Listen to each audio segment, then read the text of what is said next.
Good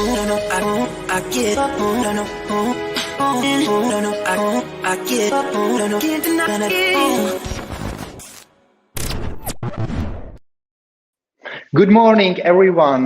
My name is Patrick Juranek, and I'm founder of Startup Disrupt. It's my pleasure to welcome you on the UK Tech Landscape post-EU exit event. We have exciting speakers and agenda ahead of us this morning with a keynote speech, 2 panel discussions, and a fireside chat. And it wouldn't be possible for us to co-organize these events like this without the partners and co-organizers like British Embassy Prague, Department for International Trade, and Supreme Factory. And what is actually Startup Disrupt about? It's a global hub for providing knowledge, inspiration, and connection to entrepreneurs, startup founders, and technology innovators all around the world. And we are doing much more activities besides of community events, such as mentoring sessions. We are providing tools like Disrupt Validator, etc. And now I would like to pass the word to Bettina from British Embassy in Prague. So Betty, the stage is yours. Thank you very much, Patrick, and good morning to everyone. A very warm welcome at today's tech event. My name is Bettina Molnárova, and I lead on investment support for Czech and Slovak companies in the UK at the British Embassy in Prague. Today's event, as its title suggests, will focus on the UK's tech landscape in the new environment post-EU exit. It is organized by the Department for International Trade, and I would also like to thank our partners without whom it would not have been possible, Startup Disrupt and Supreme Factory. Today, you will hear from an exciting mix of tech experts with a wide range of backgrounds. We will start with a keynote presentation from Dr. Chris Moore, the IT's technology specialist, followed by a roundtable discussion on navigating this new landscape and opportunities in the UK. Our second panel will then discuss a very timely and relevant topic of raising funds in the UK. And finally, in the third part of the event, we will listen to a fireside chat between Marek Zacha, co-founder of SarahCare, a very successful London-based health tech business, and Michael Jacobson, London-based serial entrepreneur and coach. A lot to look forward to, I believe. And now I am delighted to introduce Conor McGurk, Regional Director and Europe Technology Lead at the Department for International Trade, for his welcome speech. Conor, the stage is yours. Thank you, Patrick and Bettina. And thanks everyone for joining us this morning for what promises to be a really interesting session on the UK tech landscape post-EU exit. As Bettina mentioned, we have a great lineup of panels and speakers this morning covering everything you need to know about doing business in the UK and how that's changed since the 1st of January. But that's exactly what we want to happen. We want people to continue to do business in the UK. We want European firms to continue investing in the UK. We want British firms to continue investing in the EU, for goods and services to continue flowing, for the free exchange of tech talent, ideas, innovation. It's critical to the UK as it is to many of our European partners, and I can put that in some context with some numbers. So the tech sector contributes over 150 billion to the UK economy currently. Within that, we export about 30 billion a year to the EU alone. I think something like 42% of all digital services exports from the UK go to the EU. On goods and digital goods, I think the number is even higher, something like 55%. And the flow of investment back into the UK is just as critical for us. So at present, 1 in 3 of all of our tech projects in the DIT investment pipeline are coming from European countries. To give a sort of more current example, or an example slightly closer to my heart, in September we launched a competition to find the best European tech companies interested in setting up in the UK, the European Tech Rocket Ship Awards. And within weeks, we had 650 applications from over 30 countries. Now, we have spent the last 5 months running through events across Europe, pitching competitions and sifts to find the very, very best amongst those 650.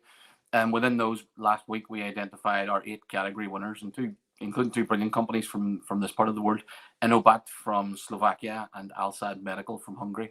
And we'll be running a grand finale later this month. So look out for more information on that if you want to dial in and see these 8 brilliant companies pitching for the opportunity to be crowned the champion of champions. So what's the attraction for these EU businesses, and why have global tech businesses already invested over 1.5 trillion in the UK? Well, there's lots of reasons, but chief among them is growth. There are 8 tech unicorns created in the UK in 2019, and that is to say tech companies worth over $1 billion. The UK now has 79, possibly more by the time we're speaking, tech unicorns, which is more than double the number in Germany and more than 3 times the number in Israel. I think globally we sit only behind the US and China in terms of creating billion-dollar tech companies. So if you are interested in rapid growth of your business, then clearly the UK is the place to be. There's an equally impressive story to tell on finance. In 2019, 33% of all tech investment in Europe went to the UK. So that was a staggering 10.1 billion of investment in a single year. In 2020, London raised more VC than Paris, Stockholm, Berlin, and Tel Aviv combined. And at a time when the financial impacts of COVID are making it more and more difficult to find those critical sources of investment, then there's no better time to be in a country where you've got a steady stream of tech investment and quite a mature investment ecosystem.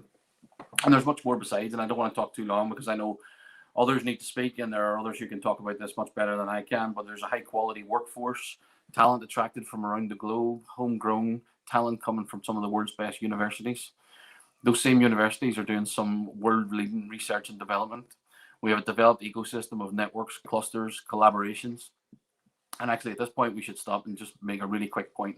For those looking at the UK, there's much more to the UK than just London. There's amazing things happening in tech across the UK, from cybersecurity in Belfast to gaming and media in Brighton. I think 1 in 4 of Europe's cities with the highest technology investment last year were in the UK. So hundreds of great reasons to be in the UK. I could go on, but instead, given the topic of this morning, maybe I'll briefly mention the UK leaving the EU and the implications specifically for tech and tech businesses. So as you know, the UK left the EU in January 2020. And then at the end of the transition period on the 31st of December, we left the single market and the EU customs union as well. We now have a trade and cooperation agreement between the UK and the EU, which will govern our future relationship. And within that, there's a free trade agreement which secures tariff-free and quota-free trade between the UK and the EU. Now, what that means is the good news is for most tech companies, business will continue as before. Inevitably, there will be areas where the terms of trade change. And I think that's something that we're going to talk about in more detail over the course of the morning. But a few points really quickly from me on that, specifically around what is in the TCA that seeks to minimize those changes and ensure we can have as free flow of business between the UK and Europe as possible while maintaining the regulatory independence of both the UK and the EU. So just as an example, the digital trade chapter within the TCA includes commitments to minimize barriers to the cross-border data flows, commitments to enabling services to be delivered digitally by default.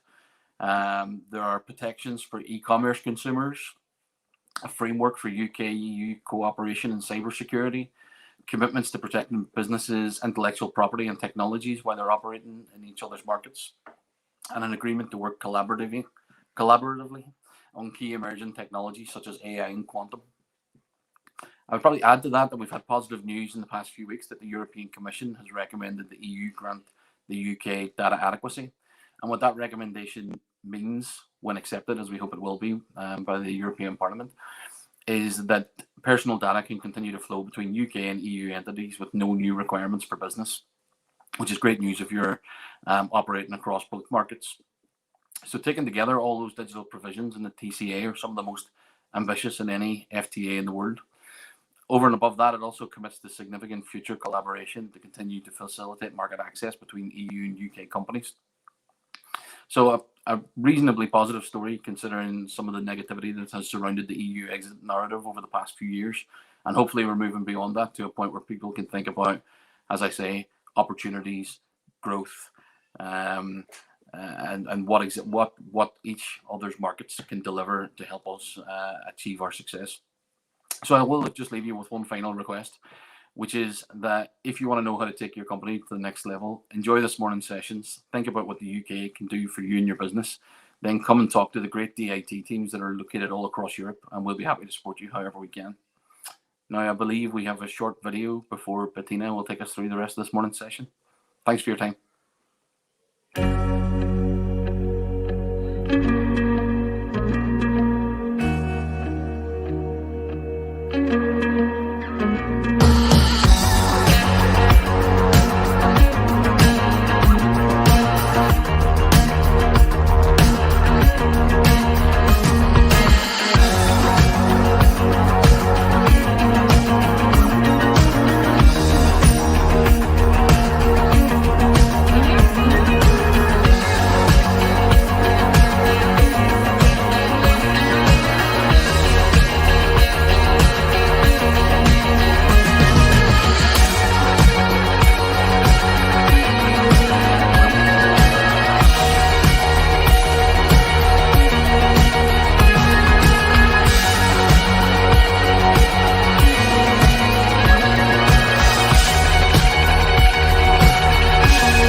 Welcome once again at today's tech event. I will not take any longer now, and I would like to introduce Dr. Chris Moore, DIT's technology expert, and invite him for his keynote presentation, after which you will be greeted by our moderator of the next panel, Peter Factory. Thank you. Thanks, Chris, Bettina. And thanks very much for the introduction from Conor as well. I think that puts what I'm going to say in context. My name is Chris Moore. I'm a technology specialist working for DIT, supporting inward investment from a number of markets around the world, but particularly from Europe. And I just wanted to mention in my introduction that I have visited a number of the markets across the European region, but particularly to the Czech Republic, to Poland, to Romania, and to Hungary to do DIT events. Okay, next slide, please. So this morning, what I'd like to do is to give you an overview of the UK tech environment. You've already heard from Conor quite a lot of the key statistics, and here are a few more. I think one of the most important things is that tech is one of the most important sectors in the UK. It enables many, many other areas. And we think of areas like artificial intelligence and data science that are driving the economy in different ways. You also heard Conor talk about the level of VC investment and the fact that the UK is the #1 destination for VC. And therefore, many, many companies from around the world come to the UK to seek investment as they begin to grow their companies. Now, UK consumers are very technology aware, so they are early adopters. So if you have a new concept that you're looking to evaluate, then there's nowhere better in Europe than the UK to do this. And of course, a lot of this is driven by technologies like cloud computing and artificial intelligence. As a consequence of that, as you heard from Conor, we see more IPOs and more unicorns than anywhere else in the European region. So it is a great market opportunity for inward investors. Next slide, please. Next click, please.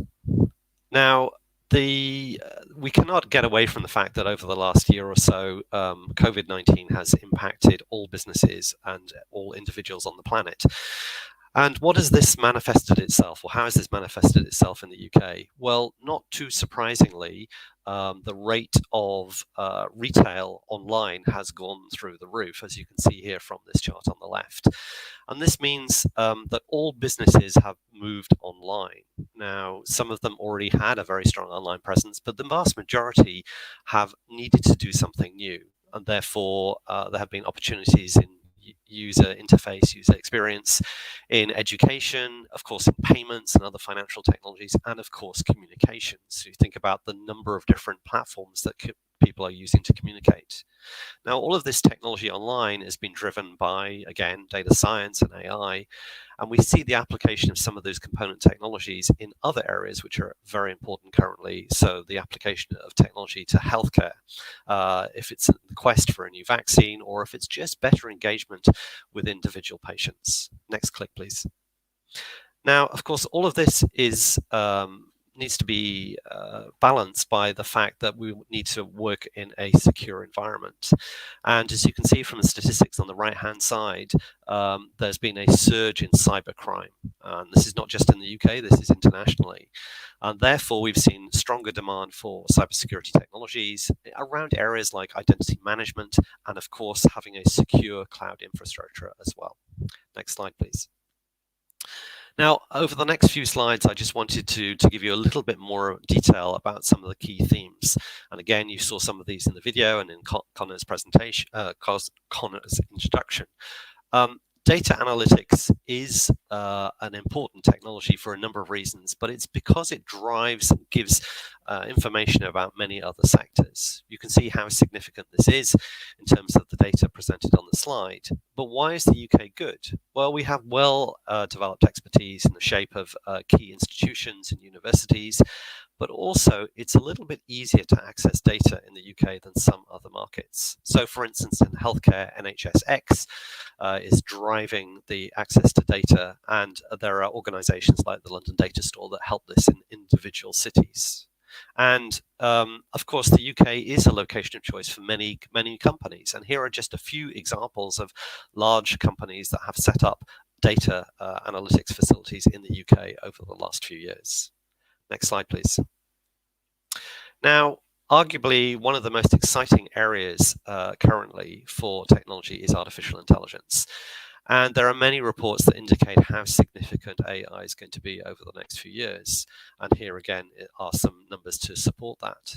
But what I wanted to highlight is that the UK is the birthplace of many, many dynamic early stage AI companies, as you can see here from the numbers. And there are some reports that if you can look at if you want to know more about this. So for instance, reports by groups like MMC Ventures. But the UK government recognised that AI is a really important area to support. So in 2018, there was close to a £1 billion investment in driving the ability to access data more easily, supporting the skills agenda, and supporting R&D. Since that time, there have been further announcements. So, for instance, in healthcare, £250 million to create an AI lab. Now, of course, we see lots of AI companies coming through, and at the bottom of the slide, you'll see some well-known names. So companies like DeepMind, created in the UK and ultimately acquired by Google. But we see another wave of new companies coming through, and this means that there are lots of opportunities for companies from elsewhere, particularly from Central Europe, to come to the UK to grow their businesses. And again, we see strong clusters within AI, as again indicated on the slide. Next slide, please.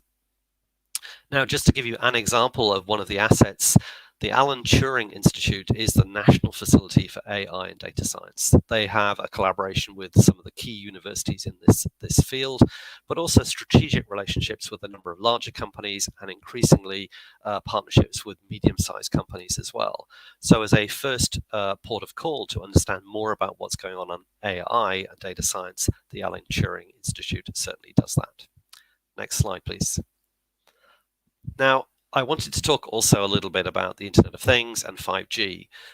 Clearly, the Internet of Things is, again, a very important set of technologies, simply because we know that all devices will ultimately be connected, and this is going to be very important for areas like autonomous vehicles.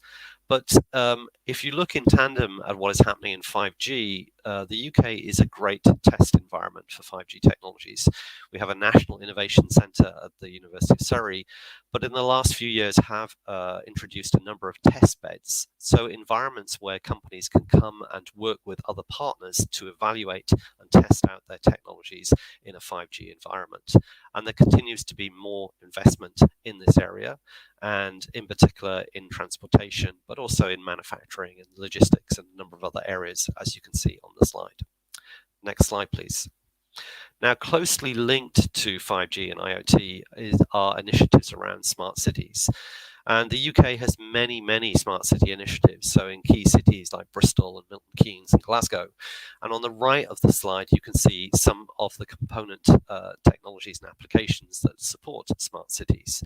A good example of this as a project that has completed is the City Verve project in Manchester, which looked at the linkage of healthcare, transportation, and infrastructure. But there's more funding coming through all the time. And in fact, there is a Transforming Cities Fund, which is designed to bring new technologies to urban environments, supported, of course, by initiatives around autonomous vehicles. And the Centre for Connected and Autonomous Vehicles is the focal point for that investment as well. Next slide, please. Now, as I mentioned earlier, all of this is accompanied by strong demand for cybersecurity. As you can see from the slide, the demand for cyber is growing significantly, but UK is very committed to this area, with more than, well, close to £2 billion being invested to support the cyber sector, and in particular creating a national cybersecurity centre. So if you're looking to partner with cyber companies, or you're looking for opportunities to sell cyber technology, again, the UK is a great location. And we have many centres of excellence across the country. As Conor mentioned, Belfast has been one of the key clusters, but also in Manchester now, a new program which is going to create a digital security innovation hub. So again, lots of opportunities for early stage companies there as well. Next slide, please. Now, one of the key questions as an early stage company will be for you. Well, if I come to the UK, what kind of support am I going to find? Is there an environment for me to bring my new business in? What mentorship and assistance will I get if I want to sit in an incubator or an accelerator? Well, prior to COVID, there were more than 1,000 workspaces across the UK. The workspaces are still there, but often people are currently working from home. But I think once the COVID restrictions are lifted, people will return to those co-working spaces. And these are across many, many clusters in the country. So it's not just about London. Of course, London is an important centre for many companies, and particularly if you're in the area of financial services. But if you're supporting manufacturing or logistics or transportation or retail, you may find that another centre is much more appropriate for you and could be much more cost effective. So each of these individual digital clusters has its own expertise. As you can see, some examples from the north in places like Edinburgh and Leeds, and through to the west and the south to locations like Bristol. There are more than 150 incubators and more than 180 accelerator programs. So it doesn't matter which technology area you're in, there will be a location that is suitable for you that we can signpost you to. Next slide, please. And next click, please. Now, you heard Conor talking about the number of unicorns. Here's the chart that backs up what he was saying. And in fact, the latest data I've got says 80 unicorns in the UK. But you can see the rate of growth over the last few years, and that continues to be the case.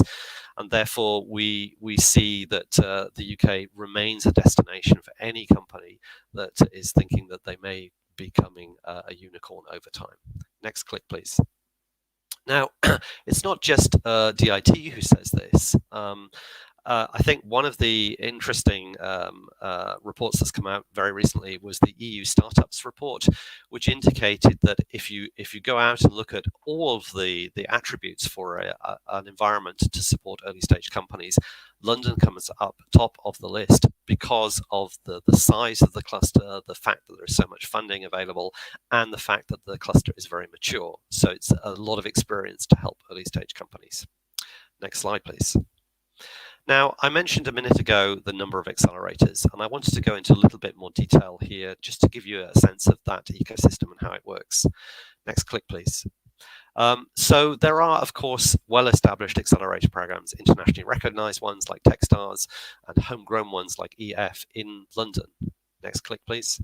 But of course, there are also examples of accelerators right across the country. So in this instance, so from Ignite in the Northeast, Codebase in Scotland, Propel in Belfast, and Alacrity in Wales.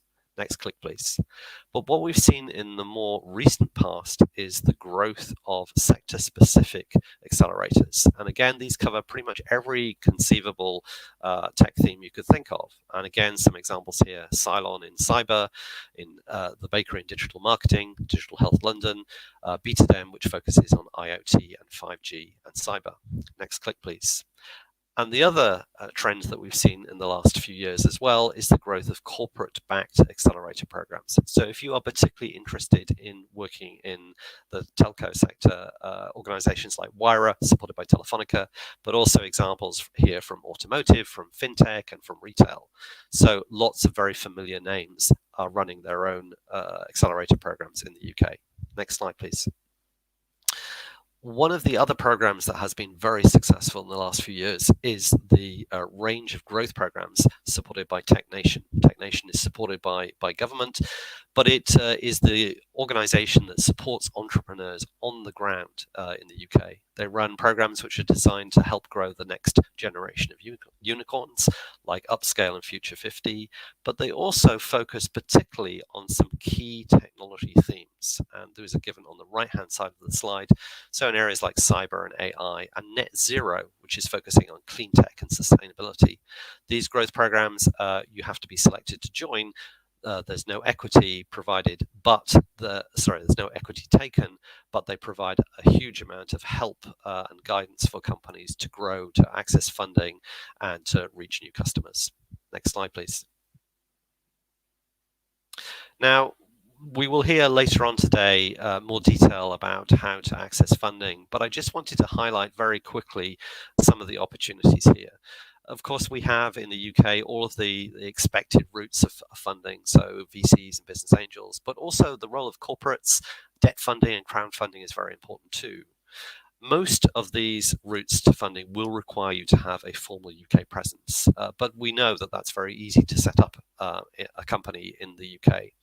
And there are many, many resources to help, as I've indicated here. So organizations like the British Business Bank, TechNation I mentioned, and free to access resources like the Entrepreneur Handbook. But all of these you can access with the support of DIT. So it's at this point when you're thinking about funding, please reach out to a DIT office across the Central European region to get more information. Next slide, please.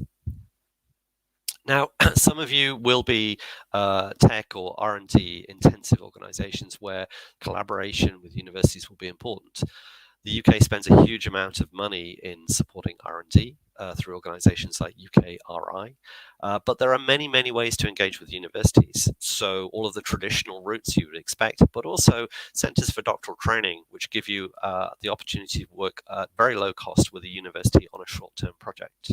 If your technology is closer to market, Innovate UK provides funding across a number of different specific themes, and also they have general calls. For the longer term, more strategic aspects of R&D, the Industrial Strategy Challenge Fund gives you opportunities there, and I'll come to that in a moment. All of this is driven by tax breaks, so particularly things like R&D tax credits and patent box.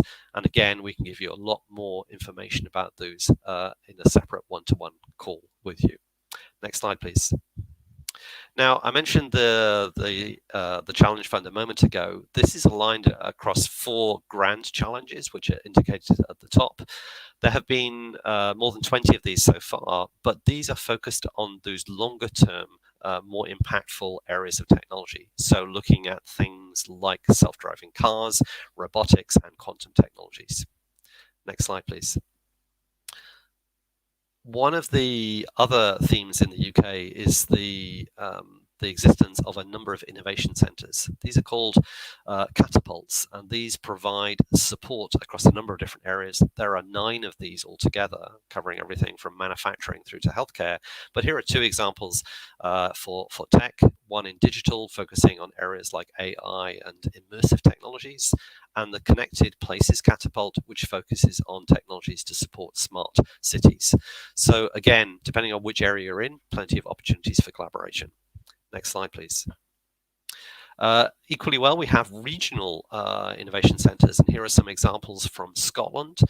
These are supported by the Scottish Government, and these 2 focus respectively on sensors and imaging systems, IoT. So that's Census, and the Data Lab, which is looking at data science and AI. So again, opportunities to collaborate with universities and larger companies through these mechanisms. Next slide, please. And coming towards the end of the presentation, I just wanted to highlight talent. Again, I think this was mentioned in the introduction, but clearly the UK has some of the best universities in the world. And outside of those top 4, if you look down the list of the next 100, there's a very significant number of UK universities. But of course, as you begin to build your business, it's not just about tech skills, it's about other things. It's the softer skills like business development, marketing, and sales, all of which are strongly represented in the UK as well.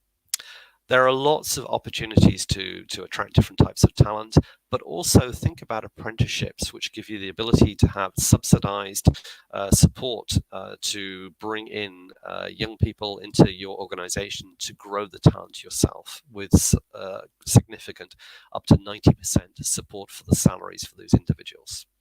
Again, lots of mechanisms to attract talent, and again, this is something we can talk to you on a one-to-one basis.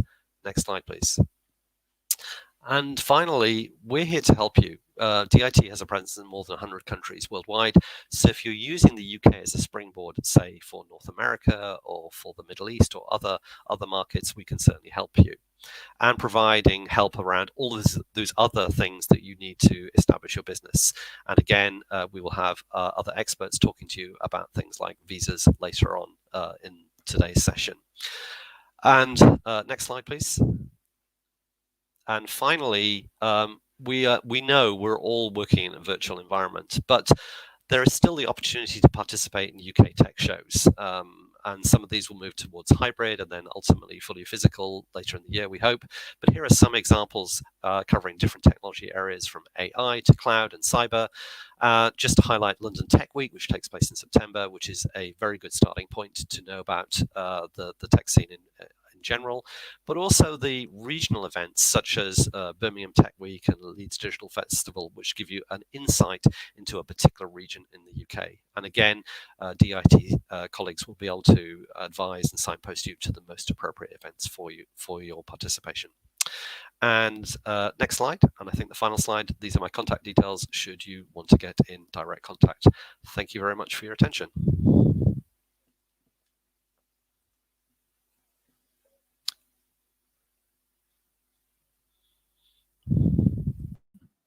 Thank you so much, Chris, for that fantastic wealth of knowledge you just shared there. Please stick around because you'll be joining our next panel. I would just like to briefly welcome you again to today's event. My name is Peter. I'm a partner at Supreme Factor, which is an accelerator and a VC fund based in London, supporting pre-seed and seed stage companies by bridging the gap between UK and emerging Europe. And we do focus on AI and digital health, as Chris mentioned, and of course, fintech, as London being the financial capital of the world. So following the success of Tech Rocket Ship Awards with it in Czech and Slovak, it's a great honor really to come back and moderate this panel and then kind of to discover more thriving tech ecosystem here in the UK and potentially tap into some of the capital that is coming through. So today our audience is up for a treat. We have 2 panels and a fireside chat. And before we move on, I just want to briefly mention that if you want to ask any questions, you can do so on slido.com/SDL. That's slido.com/SDL. You can see just below on the screen. And we will be answering the most voted questions. And there is a fun fact about Slido. They actually joined a previous event we did at Tech Rocket Ship. We invited them there because they're one of the great success stories from Slovak company coming to the UK. And the fun fact is that after they came to as a panelist, Slido got acquired by Cisco. And the way how they scaled to London was that they came to one of our Startup Grind events with a backpack, and we just onboarded them as this is kind of a British partnership culture where we just help companies unconditionally and then kind of they give back to the ecosystem later on. Okay, so we have 4 fantastic panelists, speakers today on next event. And let's get straight into it. Could we please invite all the panelists to the stage to introduce themselves? Amazing. We already heard from Chris. So we have Anthony. Could you please introduce yourself? You have a lovely set of guitars back there. Yeah, I noticed you had one behind you, Peter, as well. Good morning, everybody. My name is Anthony Sheehan. I'm a UK-based entrepreneur. I'm currently running a drone company, but also I've been working for several years on the Global Entrepreneurship Program, which is a DIT initiative to help overseas founders bring their businesses to the UK. And through that program, we've brought in over 1,000 entrepreneurs over a 10-year period, many of which have gone on to great things, raised large amounts of VC and established global companies out of different regions of the UK. And we continue to see interest today, and we continue to work quite extensively across Central Eastern Europe with founders coming from that region to the UK. Thank you, Anthony. Emiliano, really good to have you on board. I'm a part of Tech London Advocates, and I've been following your amazing work in Emerging Europe, a new group you formed as Global Tech Advocates. Could you please introduce yourselves and tell us a bit more about what you do at Emerging Europe? And also, can you please unmute yourself? Can you hear me now? Thank you so much. Yes. Perfect. Well, great to be here. So I'm a partner at Emerging Europe, and we are a news intelligence and community platform. And our mission is to foster sustainable development in the region that we call Emerging Europe. And we see innovation and tech as the key drivers for that growth, because it's about changing the perception of that region as a place to, let's say, previously outsourced on the cheap, and a real tech partner for the world. So that's what we envision that region as becoming.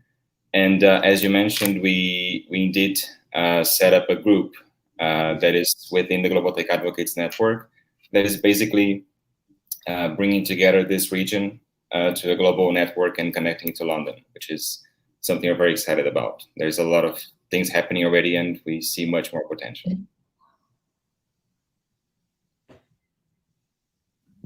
There is definitely a potential there. Thanks for sharing that. Let's just open a discussion with a short and simple answer of what makes UK such a great place to innovate. We heard so many things about this from Chris, but could you, our panelists, just briefly mention in one sentence what's your opinion on why UK is such a great place to innovate? Yeah, I'll have a crack at that first, Peter. I think Chris has put everything in perfect perspective in terms of the data, the opportunities, the structures, the networks that are in place. I'll add one word to that, which is energy. I think the UK environment, even at a time like this where we can't get together in person, is characterised by tremendous energy and openness and a sense of collaboration. And I continue to be surprised by how quickly overseas founders coming to the UK are able to build those networks, find customers, find funding, and tap into people that are interested in what they're doing and keen to help them. So I'd stress that aspect of what's going on here.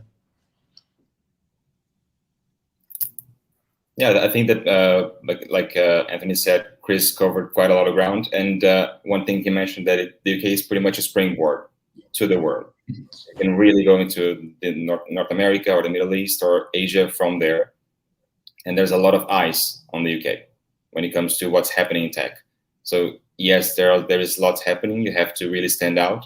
But if you want to make it big, it's a great place to be. I think that will be the main thing about it. And just finally to add, I've already mentioned a few things, so market opportunity, talent, funding, but I think openness, the fact that the UK is very receptive to entrepreneurs. There's a long history of entrepreneurs coming from all over the planet to be in the UK and to be successful. So it's that open, welcoming spirit, I think. Amazing, really good to hear those short notes about why UK is such a great place to innovate. And we all heard that it only takes 30 minutes or so and £50 to incorporate a company in the UK and then access all these tax benefits and perks.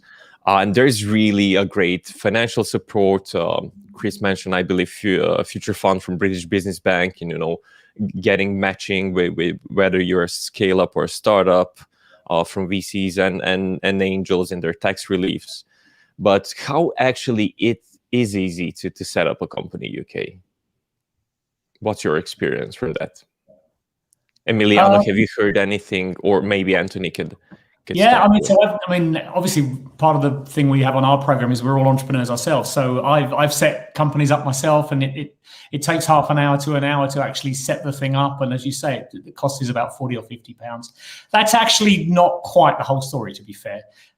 So if you're coming from overseas, it's not that much more expensive, but you need to be aware of certain reporting requirements. As you set the company up, the government need to be made aware of of your accounts and the tax you will owe once you begin to trade. If you're employing people, you need to make certain declarations and certain submissions. But that's actually still relatively simple. Usually a good low-cost accountant, which I'm sure most of us on the panel here, and as well as the other government folk, are happy to recommend, will guide you through that process. And it's only it's a few extra hours of work a year to make that regulatory compliance side. And then the other complexity might be depending on the relationship you want with the company in the home territory, and just making sure that's set up so that you're incurring costs and recognizing revenue in the right place. There's a little bit of thought needs to go into each individual situation, but the legal process is really simple, and the commitment and the ongoing outlay is very small to do so. Yeah, agreed here. And I think that not only it's easy to open a company, but also easy to run a company, which is the most important part. I think things are very straightforward in the UK. Let's say regulations, like reporting, it's made in a way that really allows you to have time to actually grow the business and not just spend time in admin. And I think that's something that is really important, especially for a company that is starting. You don't have that much staff and you need to focus on your growth. And the UK really allows you to do that. One extra thing just to mention, as Anthony, wanting to give the full picture, said, opening a bank account is always challenging, irrespective of where you are in the world, and it can take a little while in the UK, and you need to plan for that. However, the good news is DIT has helped many companies with the bank account part, and indeed we have a specialist within the team who solely focuses on that. So if you do have any issues, then we are certainly able to provide lots of help and guidance about that. It's a very good point, Chris. And I might just add that there are actually challenging banks at the moment in the UK, which only takes about a few hours to incorporate or to register an account as business account. Okay, so let's briefly talk about what is so special about the UK ecosystem. We heard some stories about, tax reliefs, R&D tax credits. There's around 100 billion coming from these companies from corporate tax and income tax and being recycled back into the ecosystem, especially focusing on tech. Is it that's really kind of better opportunity than for entrepreneurs to go to France or Germany, or is it just a British feather that attracts all these talents? Why do you think that people should come to the UK rather than France or Germany? That was my question. Can I jump in and try and answer that a bit, and then I'm sure Emiliano and Anthony will have some more input. I did look at the French offer a while ago, and in France they have a whole series of different initiatives. But I think what's different about the UK is that the help and the guidance and the ecosystem has been established for a long time. So this means that if you're looking to raise funding in the UK, which clearly is an important part for most companies' growth, then that's easier to do. I mean, first of all, there's much more venture capital available, but the business angels and VCs are often serial entrepreneurs themselves. They have been through this pathway. They know what the growing pains are for an early stage company. So they will. I mean, it's never easy to raise funding, but it's perhaps easier to raise funding in the UK than many other markets. And beyond that, there are a lot of other measures, as you mentioned, Peter, the R&D tax credits and other incentives, including things like enterprise zones. There are more than 40 of these across the country, which give low-cost soft landing packages to help companies to establish in that particular locality. Yeah, I'd add to that. I think one of the things that characterizes the UK is the support and ease of building a company across the whole life cycle of an early stage business through to a scale up, through to larger than that. I think many other European countries have done some great things. There are some really good programs, some really innovative programs in different markets, including some of the smaller countries, Estonia and places like that entrepreneurs should absolutely go and look at and make sensible decisions around. The UK tends to provide that support and coverage across everything from really early stage. So, incubators, accelerators, some of the grant funding Chris was talking about is really useful to companies once they're in that pre-revenue stage before they can really attract investors. Through angel, early institution, and VC and beyond. And whilst there's always little pressure points in that development, there's no great huge chasm or funding gap or point where companies know they're going to have to leave and go somewhere else. So it's that support for a company across the whole life cycle that I think is one of the really attractive things. And that includes then, I think the point Emiliano made, support for export into a wide range of global markets through, both just to establish trade routes and through specific government support programs. One of the things we do on our program is immediately get people who come to the UK addressing both the UK market, but the international opportunity as well. And we see some quite spectacular results with that. Yeah, it's a very good point. So most of the Europeans actually see UK as a stepping stone to bigger markets like US. But do they really need to be set up in the UK to access all these perks and benefits, or can just they do this virtually from anywhere? Really, these days, most of the companies, they work from their pajamas somewhere in the woods, I guess. So what's your opinion on that? Or do companies really have to set up in the UK to access all of these things? Could I just try and quickly respond to that? So there are stages to this. So of course you can try and do business from your home market directly with the UK. But UK businesses, UK consumers like to see that there is some sort of local presence. It gives them confidence. But of course, you can, as a first step, set up a virtual office. So you work with a law firm or accountancy firm or a co-working space to create that presence. Once you've got that, the UK entity, the UK bank account, and that virtual presence, then you can start employing people directly in the UK. And as you begin to move more of the company, or you have people from the home parent organization in the UK, then a lot of these other things become much easier. So we recognize that the companies will have different viewpoints on that, but what we try to do is to help companies through that whole journey from operating from the home market through to being fully set up in the UK. I guess that there are some costs related when you're based in the UK, and we all know that London is a very expensive city. But Chris mentioned that there are other regions that you can creatively overtake these challenges. So, for example, just 2 hours away from London, there is a Sheffield or Belfast in Northern Ireland. So, what are the options there if someone don't have enough money to pay for that high expensive life in London? Is there a way or places where we could go above and beyond London in the UK?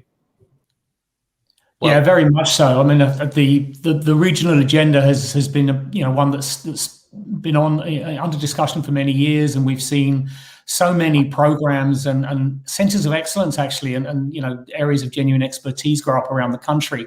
And depending on the sector you're in, will depend perhaps where you should be. And in fact, there are lots of businesses and lots of entrepreneurs in personal situations who probably should think twice about London. So if you're bringing school-aged kids, I'd probably argue you might want to think twice about London. If your business is in health, or your business is in manufacturing or automotive, or the software industries around and supporting that, there's no real reason that you need to be in London. It may well be the right place for you, but there are centres across the country, and particularly in places like Manchester and Leeds and Edinburgh, and increasingly in Wales. There are a lot of really good people you can work with. The networks and communities are perhaps a little easier to tap into. You turn up at a first meeting and you'll know most of the people in the local community and network reasonably quickly.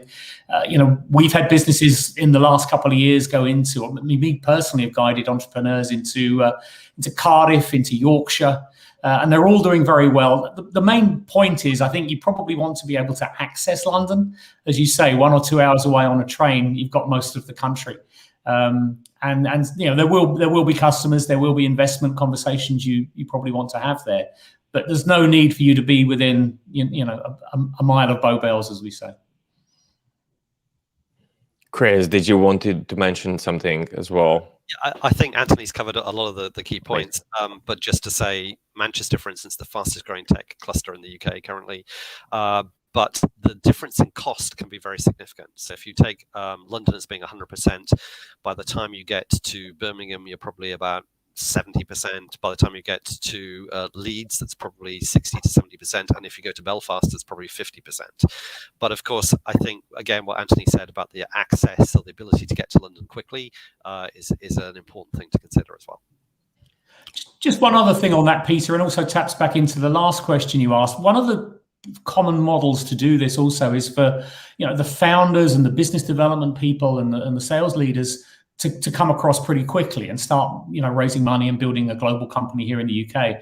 Often the technical center, the R&D, the support staff will stay in the home market, and in fact that presence will often grow And the first place they might add 5 or 10 jobs is actually their home market, servicing new customers that they're finding in the UK. And that may well be, the way to balance those costs out as well. You may well need your management team to be in and around London, but you've got options either elsewhere in the UK or back in your home market for your R&D staff and your technical team that you probably don't want to lose having built them in the home market. So there's lots of flexibility in how founders can build those teams. Okay, thank you for sharing that. I just want to welcome to the stage Julian Davis from DIT. He's investment policy advisor. Welcome, Julian. Thanks, Peter. Yes, maybe we could start with you for the next question, and it is about what has changed in the tech sector since EU exit, and obviously because of the pandemic. Have you seen any data from migrations, from any that's something you want to share with our audience? Obviously, freedom of movement has ended. I don't think that's had a significant effect on the tech sector as such. But obviously, if you're coming to the UK from Europe now, you can come for 6 months at a time to visit. But if you're looking to come for longer, then you'll need to consider the appropriate working visa, for example, the startup visa, the innovator visa, or if you're a leader in your field or emerging leader, perhaps the global talent visa. I think there's probably going to be more of an issue, so for example, if you're recruiting talent from Europe as an employer or as a business, then you'll need to ensure that you have a sponsor license in place. If you're employing EU citizens, then they will need to have that the appropriate visa as well. But I think this is not a new model. The system's been improved in terms of accessibility to the UK. Obviously, freedom of movement, it's very early stages since that finished. Thank you for sharing that. You touched upon some visa things, and I know TechNation has been doing a great job with exceptional talents and now moving to innovator visa, startup, and even what I've heard, a scale-up visa, which is absolutely amazing. Just want to put the next question to really anyone in the audience, and it's about what are the best routes to market. Chris mentioned that there are loads of accelerators. I've seen a report by Nesta. There are actually more than 500 accelerators and incubators, which is a fantastic pathway for a startup to scale from very early stage and get support from mentorships to corporate partnerships and then strategic investors, really. Do anyone on the panel have some thoughts about what are the best routes to the markets for companies that are coming from Europe to the UK? If I could just jump in and make a couple of suggestions. First of all, I think finding the right communities. So depending on whether you're selling to consumers, to small and medium-sized businesses, to larger corporates, will determine which route you want to go. So in some industries, there are only a small number of customers. So finding the networks and the communities, be it through the collaboration with the catapults or using the connections of an accelerator in cyber, for instance, works very well in that incubator accelerator environment.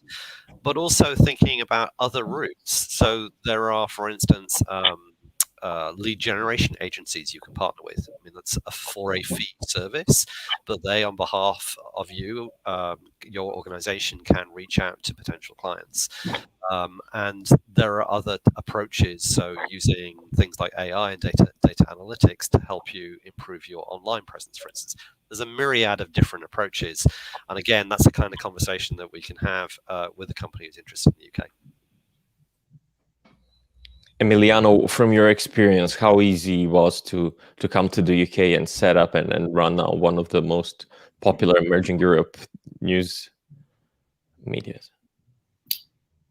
Quite straightforward, as I mentioned before. It's, I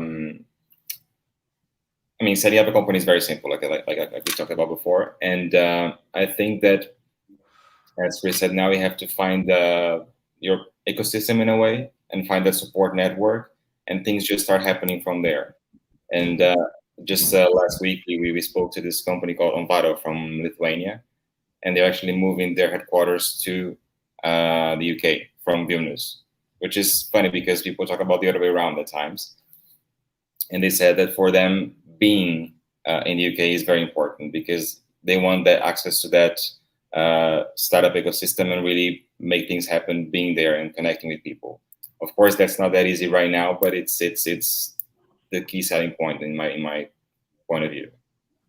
Is there something to do with kind of being a British brand, so you can actually have that quality integrated in your company and billing? You can charge more because of that, or also the other way around? Do you see the kind of UK customers buying from overseas companies as well?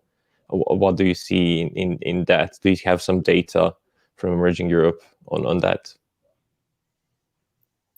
Well, I think that there is this additional reputation and trustworthiness that you get from having a UK presence.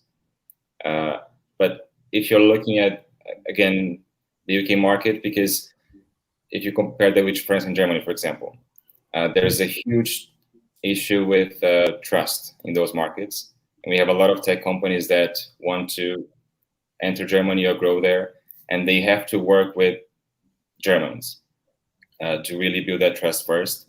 And they hire German people to represent them, because for them to do that on their own is really tough. So there is this additional hurdle, and the UK is much more open in that sense. So I think it's another plus that the country has. Okay, great. We do have many questions coming from Slido from our audience, but I just wanted to touch base on the Brexit and data protection. What business needs to be kind of fully compliant after the Brexit? It comes to data flows and Chris, what mentioned with the cybersecurity, and we're now having more attacks. Is there anything that businesses should know now when it comes to data flows? Obviously, we are all in data and AI. So do you have any thoughts on this? Maybe I can make a couple of comments and then others might want to add to it. Currently, within the European region, everybody is obliged to follow GDPR.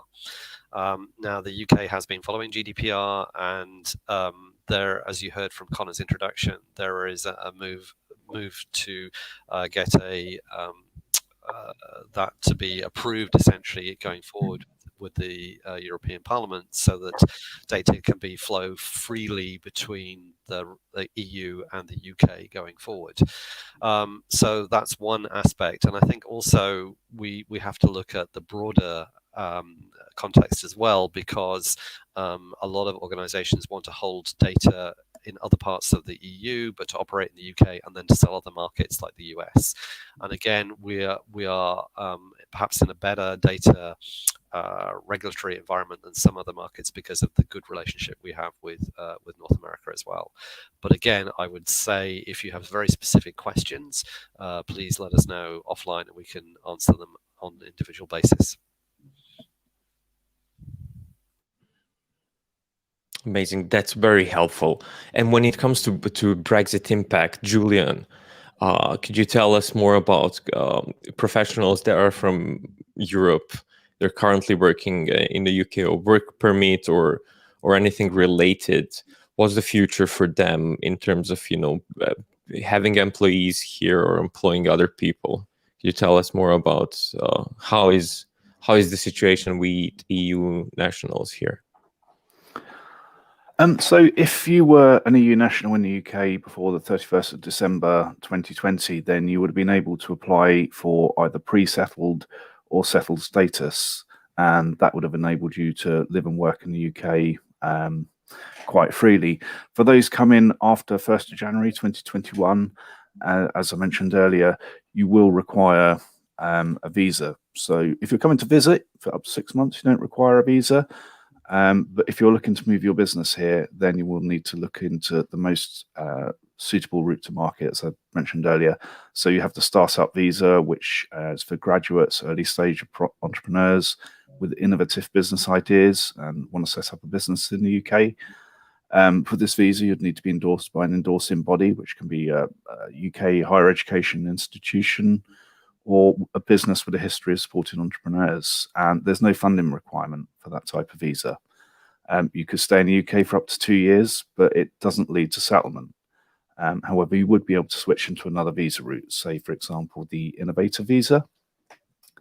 Now, I think the innovator visa, so if you're coming from Europe and you're a more established entrepreneur with a successful track record of running a business, and you have 50,000 in investment funds, which can come from any source, by the way, then you can come to the UK and begin growing the business that way.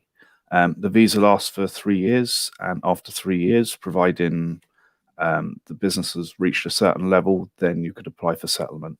But if the business hasn't grown to that point, then you can extend your visa and continue to extend it until such time that you do meet that requirement. I think the route open to European nationals now is, as mentioned earlier, the global talent route. So that's aimed at leaders or potential leaders in fields of academia, research, arts, culture, and more importantly for this audience, digital technology. Now, for that visa, there's no funding requirement, but you will need 3 letters of recommendation from well-established organizations or individuals acknowledged as experts in their field who can support your application. So, for example, professors at universities or well-known companies, senior figures within those companies. So those are some of the options now that are now available to European nationals. There are other routes to market, if you like, but I think when we're looking at startups, probably the startup visa, the innovator visa, and global talent are probably the most suitable. Thank you for sharing that useful information. And when it comes to visa application best practices, there's so many professionals here in UK that could help, but do you have any kind of resources that our audience can tap into and learn more about? Do you have anything to share? Yeah, absolutely. So there's a really helpful online tool which is called Check If You Need a UK Visa. So just type that into your Google engine. I'll be happy to share the link following today's session. Otherwise, the migration team, myself and the team at DIT, or Bettina at Post, we're on hand and we're more than happy to guide and answer questions on the UK visa system. So get in touch with us. We're here to help. And once you're ready to apply for a visa, you've decided which route you want to take, then you can get in touch with us and we can register DIT interest in your application with the Home Office and monitor progress. We are here to support you. Now, should you wish to seek professional advice, if you want to go to an immigration lawyer, then certainly you can choose your own lawyer. But DIT also has the Investment Support Directory, which is fully searchable and contains details of service provider professionals, so immigration lawyers, accountants. There's a whole variety there. Now, it's probably important to remember, if you go through the directory, any lawyer listed will provide an hour of free immigration advice to ascertain your needs. So you could argue if you spoke to 3 or 4 lawyers, you get 3 or 4 hours of immigration advice for free. But in the most case, it's for them to ascertain what your needs are and to guide you appropriately. And all the professional providers in the directory have been vetted by DIT. So it's a really helpful resource. But the main thing is we're here to help. So please get in touch with us if you do have any questions. It's absolutely amazing. I love that approach that Chris also mentioned, this openness and paid forward attitude, that you can still do a cross quote speaking to 3 different solicitors and not paying the high fees, but getting kind of knowledge from them, which is a kind of a creative way of getting around these challenges that we face with pandemic and EU exit. We have some questions from the audience, and it's in regards to the Europass Awards and the other similar events that have been going on for ages. And what are the importance of these events that are running across UK tech scene? I know there are loads of events. I've been running Startup Grind London, which is the world's largest community of entrepreneurs, as a co-director for many years. And I know in London alone, there are at least 10 events every day that are related to tech, both good and bad. But what do you think are importance of event, even such as this, that we kind of share our experiences and knowledge? Can I just make a quick comment? I'm sure Anthony's got some views on this too. I think, like you said, Petar, there are some good ones and there are some less good ones. The events are a great way to engage, to tell an audience about your technology, your product, your service, and also potentially to find talent, to find customers, to find investors. I think if you win an award or you win a competition, then that's something you can use in your marketing, clearly. But also, I think investors pay attention to that. So, for instance, to give you an example, we talked about TechNation and talked about some of their programs for growth. If you are a company that has been shortlisted and then is invited to participate in that program, that's a validation, if you like. It means that you've been through some competitive process to get there. And as Conor talked about the Tech Rocket Ship Awards, that is a very significant competition across the whole of the European region. So 650 companies going down to, I think there's a winner's selection of just a small number of companies. To have been shortlisted in that competition means that you are already a very high quality company, that a lot of people have taken some time to assess you. And I think that's very beneficial for all sorts of reasons. Yeah, just to add to that, I think you know, it's actually not. There was a time where you could say, you know, what was going on in London in particular, maybe 8-10 years ago, was somewhat unique, or, you know, mirrored the best aspects of the west coast of the US or something. You can, before the pandemic, you could pretty much pitch up in any European city, town of a decent size, and there will be a tech cluster, and there will be a crowd that gets together and meets and discusses and collaborates. That's not so unique anymore. There's some really good sectoral groups that meet around specific interests, and I think if you're a founder in you know, one of those niche markets, it's great to find those people and identify people you can work with that way. So I think they're a really important part of people coming here and getting settled and meeting like-minded collaborators and potential hires and that kind of thing. I actually get a little concerned when people over egg it. I in some ways I get to a point where I prefer to hear about the customers they've been meeting and the investors they've been meeting rather than the 15 events they went to last week. So it actually can become a distraction. And I think it's important that you identify the groups that are going to be valuable to you and that you enjoy participating in, and perhaps turn the noise down on some of the others and get on with building your business. So, you know, you could certainly spend an awful lot of time, particularly in London.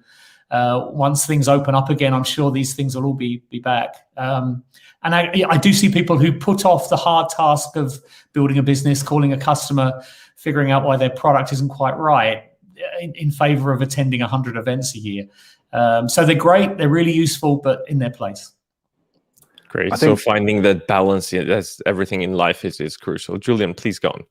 Yeah, sorry, I was just going to add to that, because we had the Chancellor's announcement yesterday, and one of the things that came out that in terms of visa and recognizing global talent is that if you have won international prizes or awards, then this could contribute to your visa application. This is important, and I think this plays to Anthony's point around choosing the right event. So if you are awarded a prize from a recognized event, then this could be a really useful tool when you come to apply for your visa. So it's probably worth bearing that in mind as well. Well, you mentioned the event that took yesterday, you know, announcing the budget publicly and everything. Do you have any takeaways from that event, and what do you think about, you know, when are we going to come back to the normal workplace and we give a fintech city kind of a boost? I'll have a crack at that. It's interesting because the setup for this conversation was largely around post-Brexit, but I think that conversation, certainly for technology entrepreneurs, has been dwarfed by the pandemic, the implications, and hopefully the recovery that's due to come. We're making a decent job of the vaccination program in the UK, and I think here, you know, we've all got some visibility of when we think things might start returning. I don't think we go back to how things were. Too much has changed, some of which for the better. So I don't think it's a return to how things were 2 years ago, although obviously once people can be here, meet face to face, all of that, the events can run in person, we're all going to welcome that.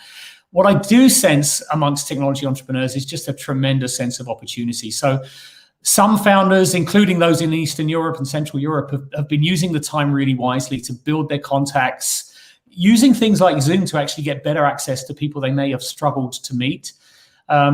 So I think access has actually been somewhat easier across the last 12 months to decision makers and senior people in organizations you may want to sell to. Building trust and closing deals and closing investment has obviously been harder because those things are dependent on face-to-face. So I think there are people using this period really wisely to set themselves up for rapid acceleration, rapid growth when things do return and people do return to spending money and using some of the savings they've put aside in this period. And I get a sense of great excitement, lots of corporate budgets that would have been tied up with long-term suppliers and would have been hard to crack are suddenly going to be open again. Everybody's going to be looking at how they do things and where they spend money. So the next year, 18 months is going to be a tremendous time for startups here in the UK and scale-ups. As everything changes, everything is up for grabs. Gentlemen, any other kind of closing words before we move to the next panel? Just to add, I think Anthony said a lot of really useful, good things just in the last few minutes. But I think there is a timeliness here. I mean, some companies I've spoken to have said, "Oh, we can't do anything. We'll have to wait until it's all over." Whereas other companies, as Anthony said, are really preparing, and they're opening, they're creating a UK entity, they're opening a virtual office, they haven't necessarily planned to get on the next plane to come here, but they have engaged through Zoom or other means with some of those customers and beginning to get some of those deals going. And therefore, when we are able to travel again, those companies will hit the ground running. And I think that's applicable particularly to companies from other parts of Europe, and so particularly from Central and Eastern Europe, because there's less difference in time zone and they can do a lot of those things very, very easily. So don't wait, act now.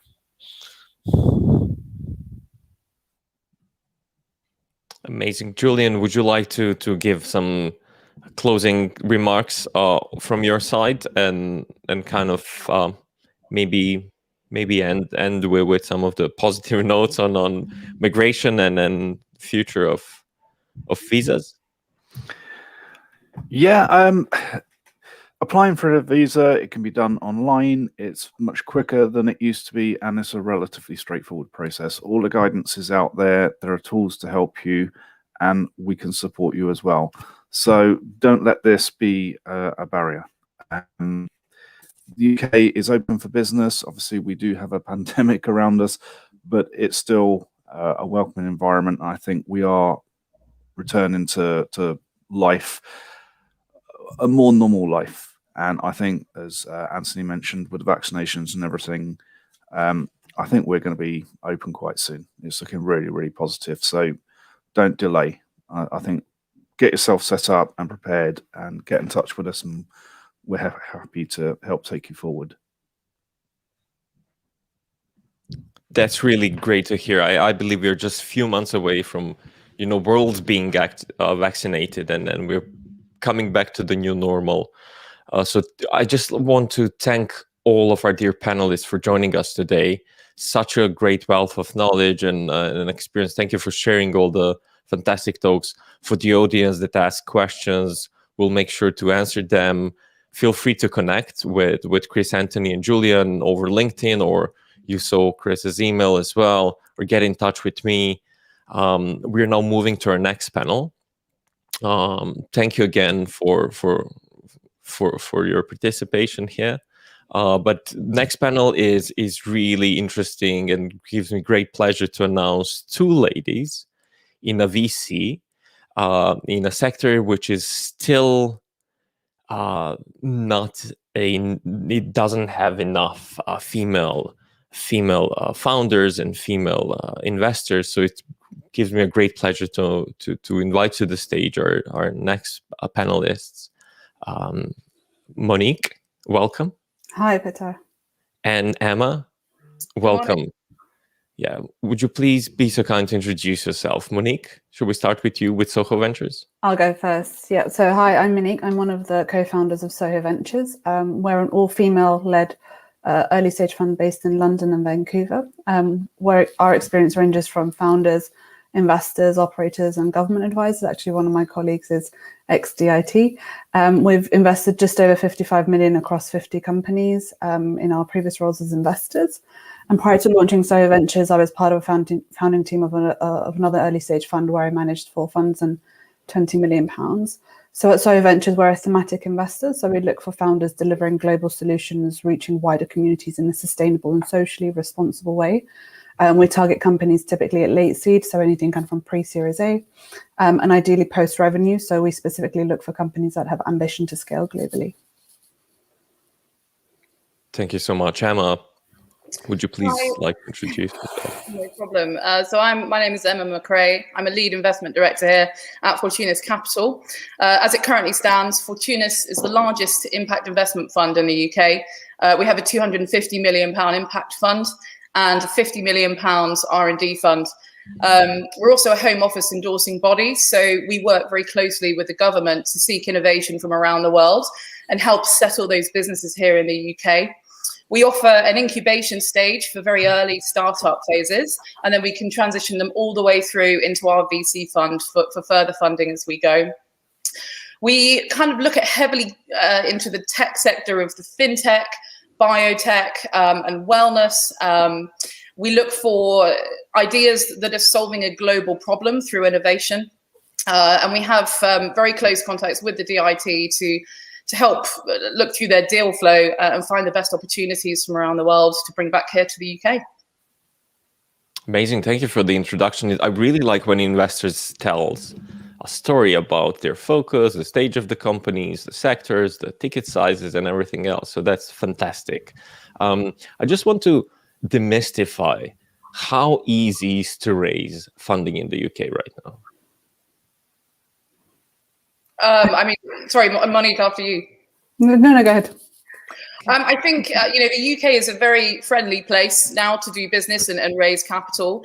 There's some fantastic initiatives brought forward by the government, such as EIS schemes, R&D tax credits, VCTs. So investors are really beginning to see the benefits of investing in startup and early stage companies. So I think, it's better than ever with these new incentives. I would agree. I mean, as I think Conor or Chris mentioned earlier, there's kind of record year. Last year was a record year for deal numbers and second highest kind of in terms of amount invested. So, I mean, I think taking that into account is probably more important than ever as funds are becoming more picky with their earlier stage investments. And if you're an early stage company, just one thing I would kind of a tip I would give, just to focus on gaining maybe some form of traction and understanding the market before kind of raising a large seed round in the UK. But there's plenty of capital going around. There's a lot of investors still very much actively investing. Yeah, Emma, you mentioned SEIS and EIS, and for the companies that are from Central Eastern Europe, how do they go about it? Do they have to be present here? Do they need to reach directly to VCs to get some soft commitment? Could you please give us more info about EIS, SES, tax reliefs, and then that process? Absolutely. So for us, undoubtedly, a business would need to be registered here in the UK. That's because of our close government links as a Home Office endorsing body. But I believe, other funds do vary. But for us, primarily, they do need to be a UK entity. And, there's a lot of benefits that come with that, such as the R&D tax credits. They're a phenomenal way of retaining tax as a business, with the government rewarding you to excel in innovation here. So it's well worth looking at to actually be a registered firm in the country. It's really, really important to access these schemes where investors get some money back as well from the tax. Okay. So this one is for Monique. Could you please tell us, you briefly mentioned about the sectors that you're looking at and then where you see loads of female entrepreneurs, stepping in, but we see artificial intelligence, data, health, biotech, even femtech is growing rapidly. And London is known to be, even still a very low number, but it's a leading European city that has a largest amount of female entrepreneurs. But what's, in your opinion, are the sectors that are really interesting and kind of fast growing? Yeah, I think fintech, as you mentioned, is probably still the most popular sector here. And that's probably because I suppose the regulatory environment is quite friendly and open to innovation and introducing kind of new technologies. I think I don't necessarily think there's a specific sectors that female founders look at. I mean, we've invested in many female founders who are software founders, have software companies, and there's a broad range. I think what's really exciting in particular about female founders in the UK right now is there's a lot of large reputable funds who are also doing initiatives specifically for female founders, such as office hours. There's like C Ventures, which is a female founder mentoring network with many investors on board. So I think the fact that there's a lot of light being shed on the lack of investment going into female founders, and the fact that people and funds and investors are actually doing something about it, I think it's an incredible opportunity for founders. I mean, they don't necessarily have to be in the UK. I think even speaking to these funds before you enter the UK is still a good opportunity. So I think, in terms of, if I had to pick sectors, obviously fintech is really interesting, healthcare because of obvious reasons, life sciences, things like e-health. Also, I think digital security is important, given the fact that there's a kind of rapid digital transformation going on, everyone kind of going online, and education, which hasn't gained as much momentum, I think, kind of ed tech. So there's still kind of opportunities for those. But I think all in all, it's a great time to be a female founder. It's a slow progress, but albeit kind of progress in itself. Sorry, just took me some time to unmute myself. That's fine. So, well, when you're talking about female founders, do you think there is enough female founders in the UK, or should we attract more, or there is still kind of a disbalance in terms of female and male? Well, because obviously this especially VC's male-dominated industry. So what do you think, there is enough female founders? There's definitely not enough. I think there was recently released data saying for every pound of investment, 15 pence goes into female founders. So there's a lot of progress to be made, as said. So there isn't enough. There's a lot of interest in it, given for example, we're an all-female fund. When we're speaking to investors ourselves, there's a lot of interest, not just, the fact that we're women, but there are more, they're paying attention to ESG principles, and diversity and inclusion is a big thing as well. So as I said, it's not as good as it can be with 15p of every pound going into female founders, but I think it's a great time. There's a huge kind of opportunity to really grab everyone's attention and kind of present your business in a kind of, in a good way. I don't know if Emma has anything to add as well to that. Yeah, I mean, I completely agree with Monique. We're a very female-focused VC as well, and we have female investment leads. We have female head of board. The focus now is really coming into female founders without a doubt. I think a really unique thing with VC is there's a lot of misconception where you're going to be made to pitch, and it's really stressful, and it puts a lot of female founders off. Whereas if you're purely looking at an innovative concept, and it doesn't matter who is behind that concept at all. So I think, the thing to take away is if you are a female founder, now is the time to really come forward. There's a lot of boys that need beating up in the area, so go for it. Well, this is amazing. Thank you, ladies, for supporting that diversity. I think diversity inclusion is really important, especially when it comes to underrepresented and overlooked founders. I think there is a fact that only 1% from the whole VC funding goes into Black and brown founders, and 0.25 into female Black and brown founders, which is very, very low. So thank you for supporting that sectors. And you, Monica, mentioned social impact and the way that investors are now looking, not only VCs, but also other institutional investors are looking into investing in more something sustainable, something impactful. Emma, could you please give us a brief kind of story around your social impact of views and similar approaches to investing in more greener and sustainable future. Absolutely. So we believe in serving something greater than ourselves as a fund. We believe that you can still fuse fantastic returns for our investors by doing good for the economy. So we invest in anything from biotech to medtech, fintech, as long as there is a very pure message with a tangible result. I think too often in this industry, there's a lot of companies impact washing, which is where they're saying they're doing good, but there's no actual tangible benefit to see at the end of it. So we're one of the signatories of the the World Bank signatory for the impact investing. And there's further and further effort going into to make these companies responsible and actually have benefits to show at the end of each investment. So that's a really, really exciting stage now being introduced. As mentioned before, we have a very agnostic portfolio. So we're very open to different ideas, but they do have to have a very clear benefit to society for us to get involved. And just a kind of short thing to add to that, while, I mean, we're speaking to investors for our fund right now as well, and actually most of their requirements are for us to also consider ESG principles or diversity and inclusion in our investments ourselves.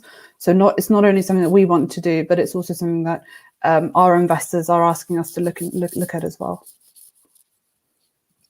That's absolutely fantastic.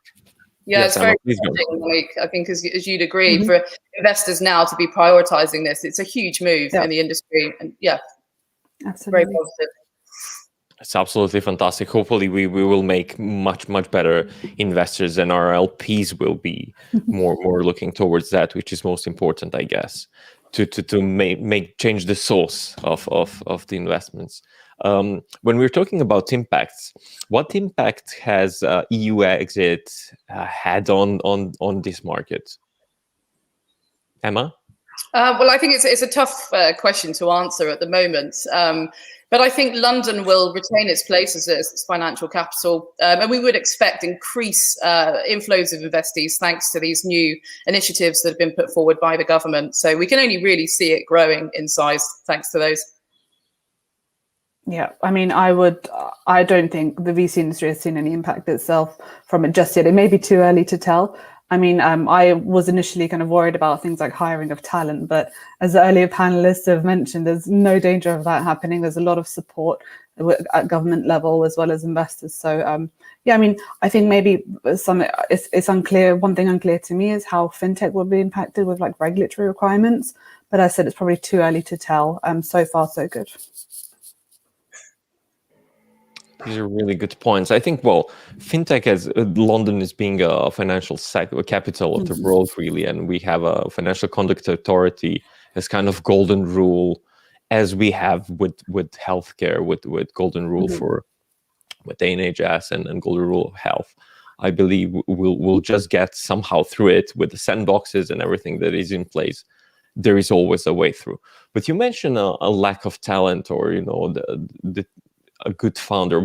For you, what does it mean to be a good founder? What do you look into the founders in particular when you want to invest in them? I'll go first, Emma. So I mean, we typically, instead of kind of saying the typical things, I mean, I think execution is really important. So you need to kind of a founder having a consistent ability to say that they want to do something and actually go out and execute it.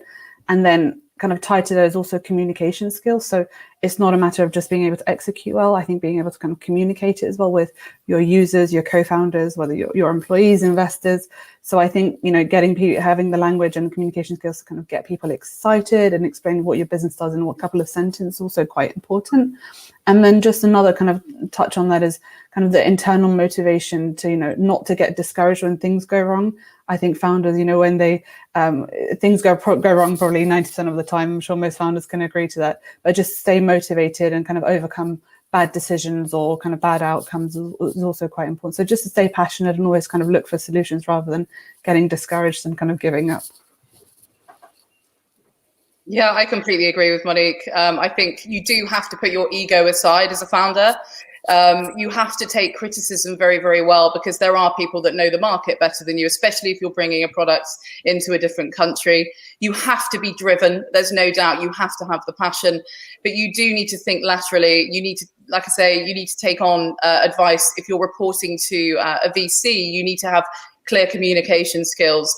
But also, don't give up. If you're not accepted the first time, think about why you weren't accepted. Did you approach the wrong Home Office endorsing body?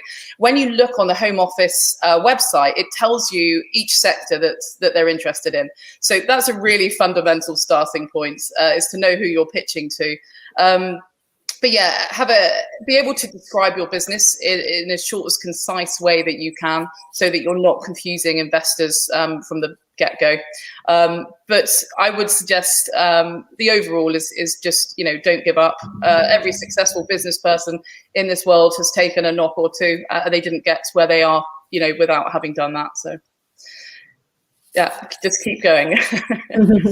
Amazing. Some really brilliant tips. Thank you for sharing that. And when it comes to the ticket sizes you ladies invest in, what are those? And do you believe there is a kind of a gap in the market, especially when it comes to pre-seed and then seed stage startups? We've actually done some research into this. So as a fund, we typically invest up to £2 million and always aim to follow on at least 1 or 2 rounds. Our sweet spot is late seed. So we aim for anything kind of between up to 15% of equity in a deal. I personally think that there is this is quite a controversial subject. Some people say there isn't a gap. Some people say there is a gap. I personally think there is a gap at late seed in particular. So there's many pre-seed and seed funds, amazing ones like Seed Camp and Playfair Capital. But in terms, and some amazing Series A and growth investors like Notion, Target Global, Excel. But I think securing initial kind of funding, whether it's a friends and family round, and not everyone always has kind of rich friends and family to fund them. But once you kind of run out of those funds and you need to secure additional funding to get you to those kind of Series A metrics, whether it's £1 million annual recurring revenue, or if it's 100,000 monthly recurring revenue, which is typically kind of the benchmark seen for Series A investments. I think having that access to that top up is always quite valuable. Some founders, can get really stuck at the point where they can't secure funding. But then there's also a flip side saying, good companies will always be able to secure funding. There's another interesting point. I've been speaking to kind of my friends at kind of the larger growth funds who are saying their normal ticket sizes are £5 to £10 million, but actually they're deploying as little as 100,000 in seed deals just to get access to the company. So that's an interesting development. We'll see how that goes. I think it's kind of a new thing that as of kind of last year or last couple of years, but I think there is a gap. I think, however, funds are noticing it and kind of going slightly earlier. So yeah, it's down to the companies to secure the funding. Yeah, I completely agree with Monique. I think companies are actually having to come in a lot earlier than they used to. A great example is we recently invested in a biotech, and very, very early stage, but Allergan, who's one of the biggest pharmas in the world, was so keen on it. They actually had to come in at startup level because these amazing opportunities are getting poached very, very early on. So for us as a fund, our smallest ticket size is around 250,000. That would be for an early stage startup coming into our R&D fund. And then we help them grow through into our VC fund. So around Series A, we normally support for about 3 to 5 years, depending, and that can range up to anything to 15 million over a scaled time period. So we do look to provide that support, going further. Well, that's absolutely fantastic to know, because these investors are completely different, where there is how I call it stupid money, or being a strategic investor that's going to follow your journey, work with you, be on an advisory board, and then support follow-on investments to make sure that you scale from once you come to the UK and you can scale globally. That's absolutely fantastic for our audience to know. And lastly, I wanted to ask you, where can people reach you? And are there any kind of particular places and then ways that you like to be pitched to? I'm more than happy to be reached out to on LinkedIn. Also, our website, we have a link where you can submit your pitch deck. We review each of them in a very detailed way and actually aim to go back to founders with feedback. As I said, I'm more than happy, specifically kind of underrepresented founders, female founders, give me a shout on LinkedIn and let me know. I don't know if there's anything kind of going around after the event, but I'm also happy to share my email address. Amazing. Emma, Yeah, how about you? Via LinkedIn is a good route, but also we do have a deal flow page on our website, so that handles our innovator inquiries. We are very quick at getting back to people as well. I think it's very important to help manage people's expectations, so we do always try to be as quick and jump on them as we can be. Well, I just want to say thank you so much, ladies, for coming today to our event and sharing really good tips. Thank you for and having then us. supporting, which is most important thing, supporting the diversity inclusion. It's really fantastic to see two ladies on the panel, which is usually not the case, but hopefully we'll have more of you soon. So thank you so much. Thank you. Pleasure.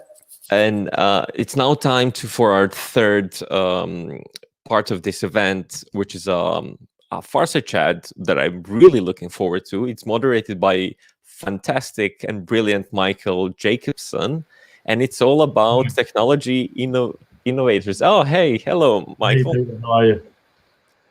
Very good. Well, I'm very much looking forward to hearing your talk with Marek. And please take it over. Stage is yours. Take care. Thanks, Peter, and thanks, ladies. I really enjoyed the previous interview. Good morning, Marek. How are you? Good morning. I'm doing very well. How are you? It's great to see you. Great to have this opportunity to chat with you. Your story is fantastic. Firstly, before we dive into your experience in the UK, I want to ask, you've started or co-founded 2 enormous businesses. What's the secret? We'll start with an easy question. What's the secret? I don't think I actually have a good answer to this. I can only repeat to what one of my initial investors in actually the first venture told me is, Marek, if you want to create value, you need to work hard over a long period of time. So I think that's the answer, and you also need a bit of luck to be ready for it. So I'm sorry, I don't have any magic sauce. Well, maybe the magic sauce is in the purpose, because moving along to, I know that you're with McKinsey, and now you're based, I think, in Berlin with XOM, but of course you co-founded Roelik in Czech Republic, and in the UK you have Sera Healthcare, which of course is one of the biggest healthcare organizations in the UK. Is that correct? That's correct, yes. And I noticed that, you know, part of the focus of Sera Healthcare is that it's a very purpose-driven company. Could you talk a little bit about that and about the way that you approach healthcare, and also you've approached your attitude to the corona crisis and to recruitment, because there seems to be this real thread of purpose and engagement. Right. So what we do at SeraCare, for those who don't know the company, we are tech-enabled domiciliary and nursing care provider. So we are in a very traditional industry because you always need somebody who is helping to take care of older people with dementia, people on home cancer treatment, people who have some other health issues or are bedbound. So this is very traditional thing. And a few years back, I exited partly from Roelik, which is online grocery retailer, and I wanted to take a break. And by McKinsey network, I got connected to two British investors actually, and we were discussing multiple opportunities. And I brought in ideas about the fintech startups, and they were telling me, "Hey Marek, why don't you have a look also in the healthcare markets? Because we believe there is actually less competition. Probably like not that many founders are brave enough to get in.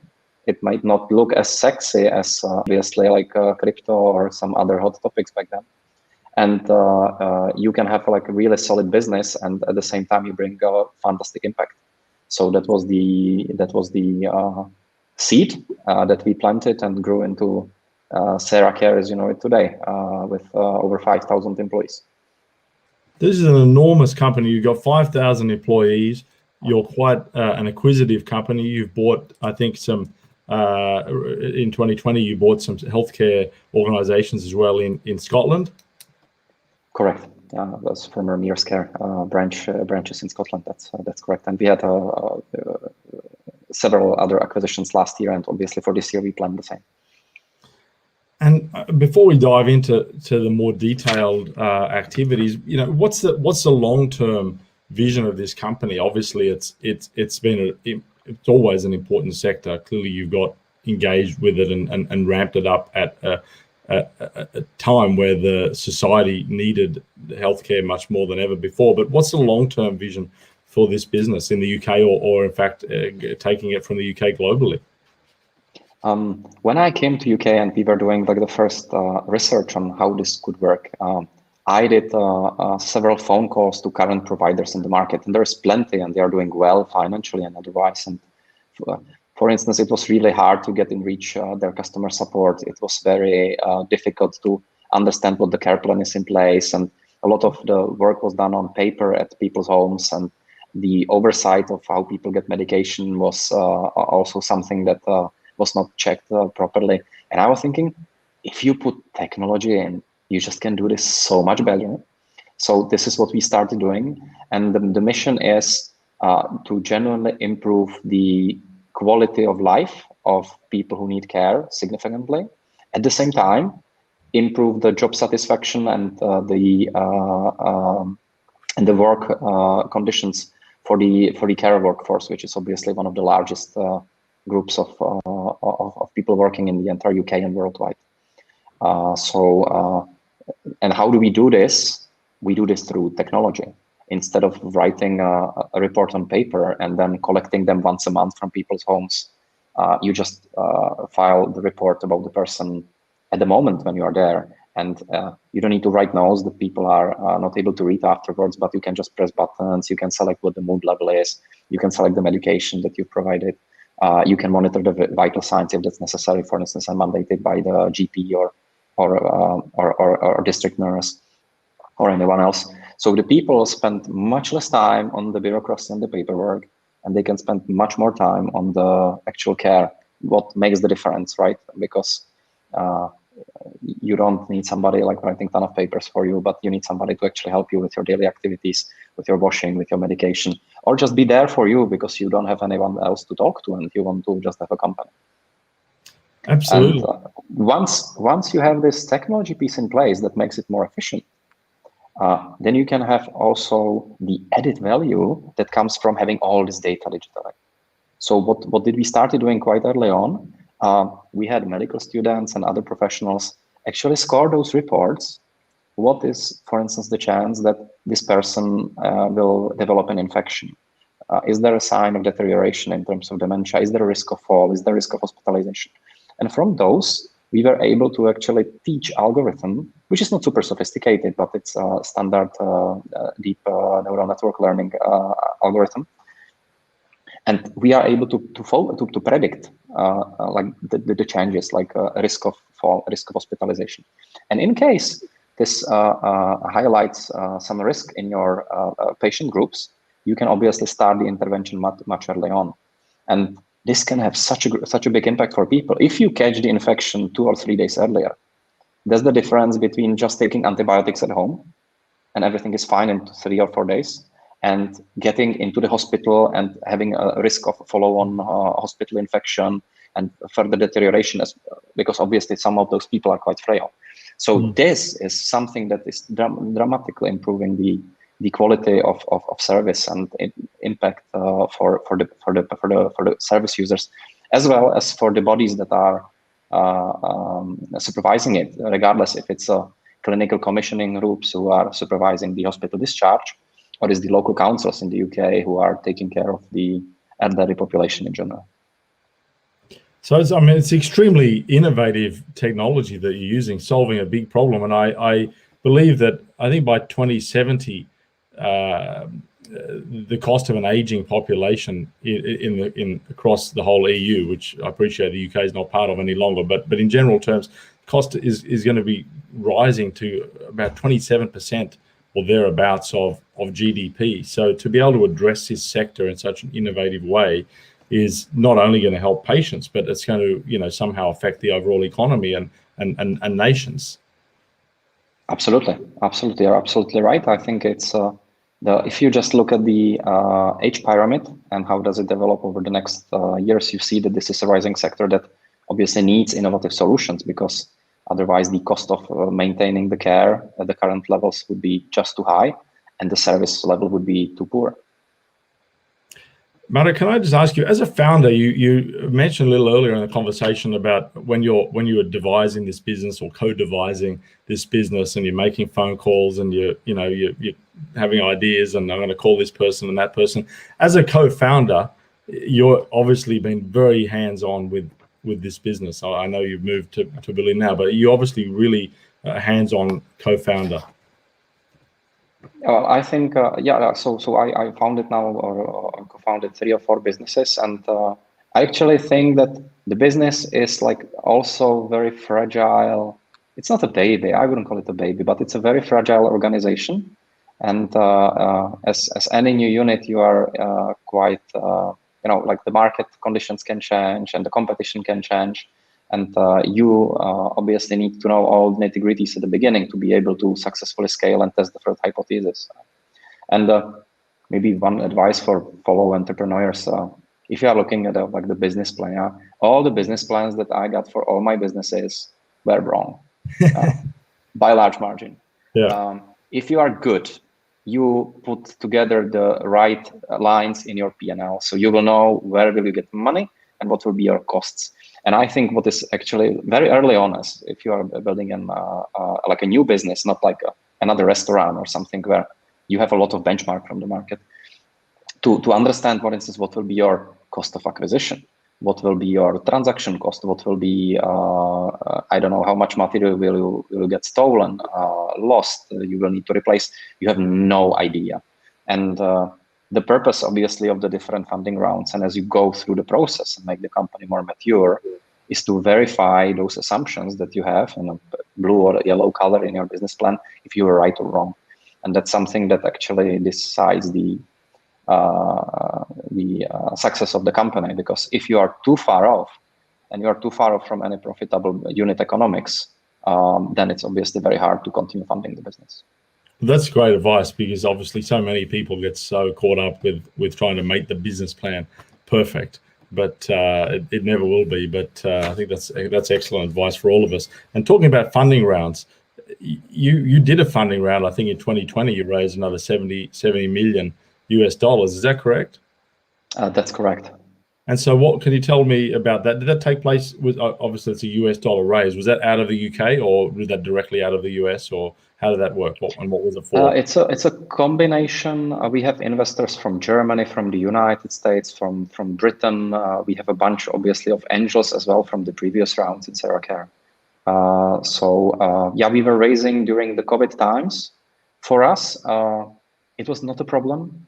I think we as a company are in very privileged position, because we are obviously in the industry that is impacted by COVID, obviously, because we have a very frail population. We need to protect them. We need to protect our workforce. We need to make sure that they isolate. And if they isolate, we need to make sure we have a replacement staff. So operationally, this is hard. But in terms of a demand and like the potential for the business to grow, this obviously went up, because on one hand, the families, for instance, could not travel due to restrictions. So they were not able to take care of their loved ones as much as before the pandemic, and you appreciate to have a professional support on it. So this demand is growing. At the same time, I think the British government made it very clear that they will not leave these people alone and will protect them. So all the councils were able to increase the payments or pay earlier. And I think they did a marvelous job in making sure that the sector is stable and have enough resources. So for us, what it means is there is a tremendous potential to grow. And the last thing that COVID brought, which was actually positive for us, in the other sectors where there are crises, a lot of people were laid off. And there is, I think it's well known in the media, there is always a shortage of staff in our sector. Mm-hmm. And we were able to train many of the people, for instance, from hospitality industry, and put them in a fair paid care position. So for us, this boosted our recruitment pipeline.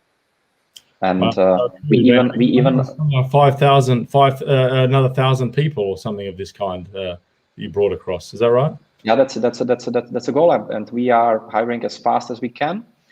There is one more project that I can mention at the beginning. Actually, the government asked us because we moved also the onboarding and training to a large extent online as opposed to offline, which obviously helps us for the class. I'm sorry, I see some background noise. And we started the project called Joint Social Care. And we not only use this technology for Sarah Care, but we made this available for all other care providers in the country. So they can actually use the platform to recruit more people. And we received the support from the government to do this project.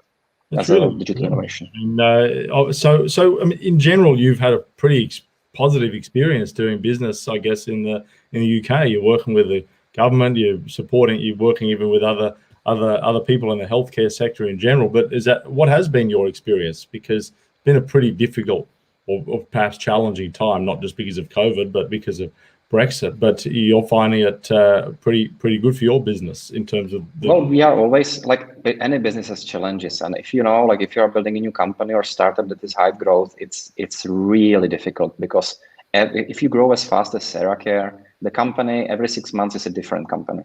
Because if you are increasing the number of staff and increasing the complexities of the processes and integrating other companies that you bought, it comes with tremendous operational and IT challenges. But I think we are up to it, and it's for all the different team members. I think it's fun, and it's not just a challenge. It's hard work, but and we will be done in a month. It's not like that, but everyone knows in the company what a big challenge and problem this is, and if we crack it, there is enormous impact that the company will bring. But also there is a big business upside for the team as well as for the investors in the venture. Yes, and just on that, talking about potential expansion plans, just to bring that back to the beginning for a moment. Coming from Czech Republic, you're global, international business personnel living in Berlin. What was the rationale behind choosing London or the UK as the headquarters for Sarah Care? So before that, I was actually lucky enough to take a loan in a bank and start the first venture in Czech, which was online grocery retail. And my grandma back then was telling me, Marek, I was always thinking that he will be a banker and you're such a disappointment. Why would you build an online retailer? Because obviously that was something else. And afterwards, I cashed out some of it, and one of the investors took over the company because back then I was young and inexperienced manager, and a grocery retailer, like you can imagine, like Ocado, that's super complicated business. And if you don't have an experience how to manage people, how to scale organization and build operations, so I was not the right person. I wanted to take some time off because I was lucky enough that the business was not a failure, but the business was scaling nicely, and obviously needed at that time a more experienced management. And then I was thinking what to do, and I actually did not have a plan. Okay, I'll go to UK. I was more open to whatever the opportunity will arise, and I got in touch through the McKinsey network with the first angels in Sarah, and they brought me to the British market. And what I really liked is the entire support system and the community around startups in Britain. And I think it's very different from the rest of Europe. I think in the previous panel, people already mentioned the EIS and SEIS schemes. Yes. For me, what it means in a simple words is like you let people who pay money in the UK, who are successful and make enough money, decide what could be the next innovation. Instead of having some big government-led fund who is picking the startups by commission, you just let the successful executives and entrepreneurs and other people in the country to say, hey, I will bet on this guy because I like him, because I can share some knowledge that I gained with them. And I think this creates good peer pressure as well, because all successful people I know there are investing, and this is great for the startup community because the money flows in, but it's not just money, it's also the experience of the people. So that's what I really liked at the beginning, and I think this is something that is a huge competitive advantage of starting the business in UK. Not only in London, this is the true for all the other places. Yeah, the SEIS and EIS schemes, I think, are game changers. They're among, in my opinion, they're among the best in the world, and they really help, don't they? When, I mean, obviously in the early days, either as a startup or as a scale up, they really help you to get the investment in and to get things moving forward. I know I've found the same with my own businesses. It really makes a difference. Yeah, completely agree, Michael. I think it's a game changer, and that's what makes UK a great place to start a business today, regardless of Brexit. Yes, and Marek, do you believe then that springboarding from the UK as Seracare, are we going to see this in Central and Eastern Europe? Obviously, maybe Czech Republic or somewhere else anytime soon. So I think that the expansion is on the table. Obviously, it's a matter of capacity of management time to be able to devote there. For Seracare, there are two pathways to further growth. One is geographical expansion, and the other is expansion into the other service line in more complex areas. So you are looking at very complex patients, and you can build a service line there, or you can go further on geographically. And I'm sure Seracare will do both. The matter is timing, and we have intense discussions about it, and you will see some updates soon. But I believe the geographical expansion in Europe, potentially in the United States, is a very logical next step. Well, that's fantastic. And just as we head towards the end of the interview, I want to just ask a couple of questions just about you as an entrepreneur. We touched on this at the beginning, but obviously you appear to be an extraordinarily humble person. You know, Rolex an enormous success, Seracare is an enormous success. What does your day look like now? You're now running a different business altogether, but you're very much across the details of Seracare and talking about being involved. What does your day look like, and how do you balance innovation, execution, and the different responsibilities that you have across your businesses? Understand. So currently I'm active as a board member in Seracare, and I'm in regular touch with operational and IT teams because I'm a geek by background. So that's where I think I can help. I'm running full-time the XO Materials, which is a B2B startup that is automating procurement of materials. I could talk about it also for hours, but let's keep it for now. And I combine it now. I have two little daughters. One is 1 year and the other is 2. So my day changed from like years ago. Like in Rohlik and in Sera, I was working 100 hours a day, 100 hours not a day, but 100 hours a week, which was very busy. I even had some health troubles from it, and I think part of it was also like my inexperience as a manager, which I was compensating by adding more and more hours. Yeah. And I think you can do it as a starter, as a young entrepreneur, and it works. But at a certain point of time, this is not sustainable, and you just need to learn how to make sure it's really simple. There are only a few things that you need to focus on. One is you build your team, and you need to make sure they have a successful week, so they understand if they are doing a good job and they are working on the right things. And how I do it, we use OKR system in the companies. Yes. I have frequent one-on-ones with the direct reports that I have, and I have a weekly management call. Those are very important meetings that I prepare for.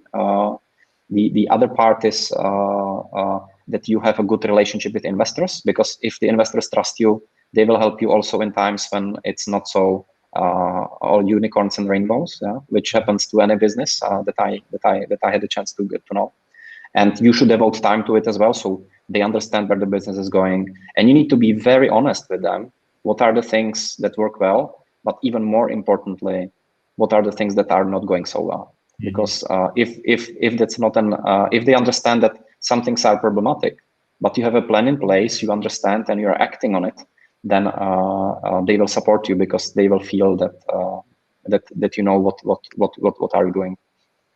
So this is how to take care of investors and how to take care of your employees, that make sure that the company is pushing further. So this is for me, let's say 50% of my time. Then as a CEO, you need to spend time on a big picture, because typically nobody else in the company have time for it. So I just go for a walk and I think, are the things that we are doing really, like, is it enough? Yeah, to get to the next proof point of the company. What can we change? Which next hire could I bring to the company? And I think for me, I'm introvert, so I need some alone time to spend on those topics. So this is the big picture thing. And the fourth thing for me is to take care of yourself and your family.